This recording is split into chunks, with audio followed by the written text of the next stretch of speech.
હે પ્રભુ, મધરાતે હું તારા ન્યાયી નિયમોને કારણે તારી સ્તુતિ કરવા ઊભો થાઉં છું.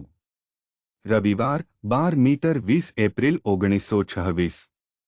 આજે સવારે અમારા ધ્યાન માટે મેં સેન્ટ જ્હોન પ્રકરણ 20 શ્લોક 28 અનુસાર ગોસ્પેલમાંથી પસંદ કર્યું છે. થોમાએ ઉત્તર આપ્યો, મારા પ્રભુ અને મારા દેવ. ગુડ મોર્નિંગ મિત્રો. જ્યારે ઈસુ શિષ્યોને દેખાયો ત્યારે થોમસ હાજર ન હતો અને તેણે કહ્યું, મારે ઘા જોવો પડશે, અને ઈસુ તેને દેખાયો અને તેને ઘા બતાવ્યા અને થોમસ ફક્ત વિશ્વાસ કર્યો. ચાલો આપણે આ શ્લોક પર ધ્યાન આપીએ. આજે સવારના ધ્યાનનો વિષય છે મારા પ્રભુ અને મારા ભગવાન. ઈસુ મૃત્યુમાંથી સજીવન થયા. ઈસુ મરિયમ અને તેના 2 શિષ્યોને દેખાયો. જ્યારે થોમા શિષ્યો સાથે ન હતો ત્યારે ઈસુ ફરીથી શિષ્યોને દેખાયો.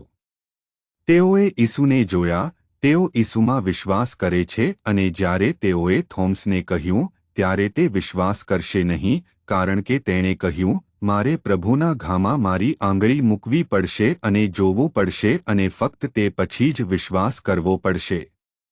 8 દિવસ પછી ઈસુ ફરીથી દેખાયા, જ્યારે શિષ્યોને એક ઓરડામાં બંધ કરવામાં આવ્યા હતા, જ્યારે થોમસ પણ હાજર હતો. ઈસુએ કહ્યું, તારા પર શાંતિ હો, અને થોમસને કહ્યું, તારી આંગળી મારા ઘા પર હાથમાં અને મારી બાજુમાં મૂકો. અવિશ્વાસ ન કરો પરંતુ વિશ્વાસ કરો. આ પર થોમસે ફક્ત એટલું જ કહ્યું, my lord, my God. Bible અનુસાર તે સ્પષ્ટ નથી કે થોમસે ઈસુના ઘામાં આંગળી મૂકી હતી કે નહીં, પરંતુ તે ખૂબ જ સ્પષ્ટ રીતે વ્યક્ત કરવામાં આવ્યું છે કે થોમસે ઈસુ ખ્રિસ્તમાં વિશ્વાસ કરવા માટે પોતાને સંપૂર્ણપણે શરણાગતિ આપી હતી, કારણ કે તેણે કહ્યું હતું, મારા પ્રભુ અને મારા ભગવાન. ઈસુને પ્રભુ અને ભગવાન કહેવા માટે શિષ્યની આ પ્રથમ અભિવ્યક્તિ છે. કોઈએ ક્યારે ઈસુને ભગવાન કહ્યું ન હતું. તેઓ તેને મસીહા માનતા હતા. તેઓ તેને ભગવાનનો પુત્ર માનતા હતા. તેઓ તેને તેમના મુક્તિદાતા માનતા હતા. તેમ છતાં તેઓ પુનરુત્થાન પર વિશ્વાસ કરી શક્યા નહીં, પરંતુ જ્યારે તેઓ ઈસુને મળ્યા, જ્યારે તેઓ ઈસુનો સામનો કર્યા, ત્યારે અન્ય બધા માનતા હતા. પરંતુ થોમસને વધુ એક શંકા હતી કે તે પ્રભુ છે કે નહીં, તે સાચું છે કે નહીં. જ્યારે ઈસુ તેને દેખાયો ત્યારે તેણે શરણાગતિ સ્વીકારી અને કહ્યું, મારા પ્રભુ, મારા દેવ. તેણે માત્ર કહ્યું કે તે તેના ભગવાન છે.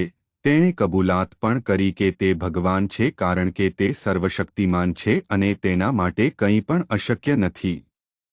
તે દરેક વસ્તુના ભગવાન છે, જીવન અને મૃત્યુ, અને તે શાશ્વત છે. તેથી જ તે તેને ભગવાન કહેતો હતો.